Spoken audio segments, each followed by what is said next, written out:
Bekasi itu naik semua. Oke, kita next coba kita pelajari lagi gimana pengembangan berikutnya nih. Makassar ya. Jadi Summarecon ingin mengembangkan ke timur nih. Karena timur ini Makassar ini gerbang Indonesia Timur. Nah ini kita ngembangin ini nggak mudah nih. Kita sebenarnya sudah mempersiapkan dari 2014. Jadi pembebasan tanah, gimana supaya tanah itu cukup besar ya.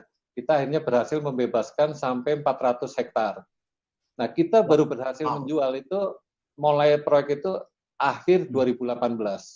Akhir 2018, jadi baru 1,5 tahun yang lalu penjualan juga cukup sukses waktu kita launch laku 200 miliar. Oke, lanjut.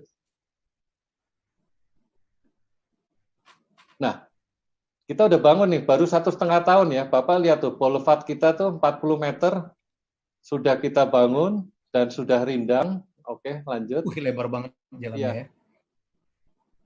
Terus kemudian rumah-rumah yang kita jual juga sudah kita bangun, sudah hampir selesai semua tuh.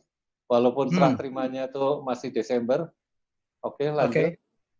Nah, ini rumah-rumah yang sedang dan akan kita bangun. Jadi arsitektur keren ya. Arsitekturnya keren-keren banget nih.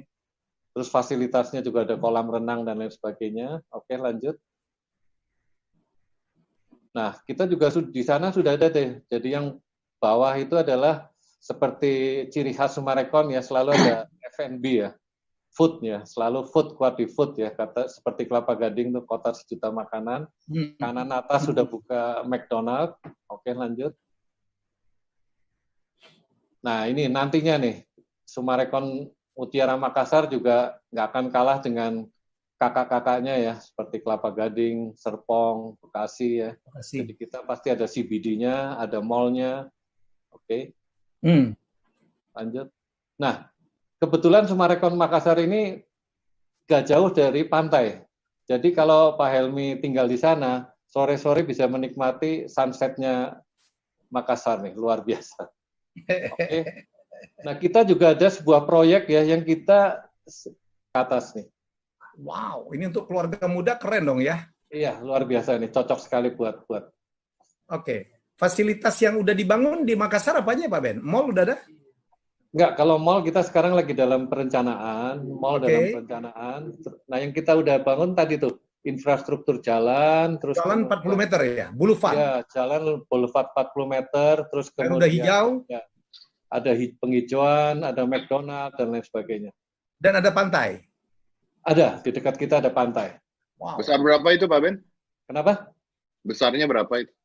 Ini rumah ini lebar 8 kali 16 ya kalau nggak salah. Waduh. Agak segitu. Di Jakarta bisa berapa itu? Coba di Jakarta. Jakarta itu 2 miliar ke atas ya. Kayaknya lebih. Oh ya ukuran itulah Pak. Kebayang lah. Iya. Oke. Baik, Pak Ben, ada lagi nggak? Ini kita waktu makin mepet, ini ada lagi yang ingin disampaikan oleh Pak Ben? Sebelum saya mungkin ke Dedi, mungkin ada closing statement. Oke. Kalau saya, ya itulah, mari kita sama-sama bergandengan tangan ya, gotong royong ya. Untuk melawan COVID. Seperti Pak Dedi bilang ya, kita siap untuk dancing with the bull ya, dengan kita mengikuti protokol-protokol pemerintah supaya Indonesia cepat pulih ekonominya. Oke. Dan Indonesia tetap jaya. Oke. Ada lagi habis Pak Ben? Habis Pak.